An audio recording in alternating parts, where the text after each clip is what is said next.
Hello guys, কেমন আছো? আজকে আমার মা তৈরি করে দিচ্ছে স্যান্ডউইচ। তো স্যান্ডউইচটা তৈরি করার জন্য মা প্রথমে এখানে তেল দিয়ে দিল, আর ওখানে রয়েছে ব্রেড, আর এখানে রয়েছে ডিম। তোমরা দেখতেই পাচ্ছ মা এক্ষুনি এবার ডিমটা দিয়ে দিল। ডিমটা দিয়ে মা দিয়ে দিল এর মধ্যে স্যান্ডউইচটা এবার দিয়ে মা দিয়ে দিল ভালো করে। তো গাইস, মা এখন স্যান্ডউইচটা উল্টে দিই। তোমরা স্যান্ডউইচটা দেখতেই পাচ্ছ মা এবার উল্টে ভালো করে ভেজে নিল। তো এইবার স্যান্ডউইচের রেডি হওয়ার আনন্দ আমি খাবো।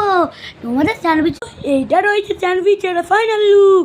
এবার এইটা আমি খেয়ে টেস্ট করবো। তো এইবারে স্যান্ডউইচটা আমি ধরে মুখের মধ্যে চালান করে দেবো।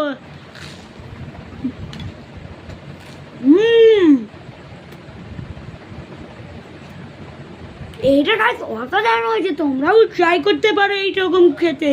তো আমি এই স্যান্ডউইচটা আরেকবার বাইট নেবো। তো এই রেসিপিটা তোমাদের ভালো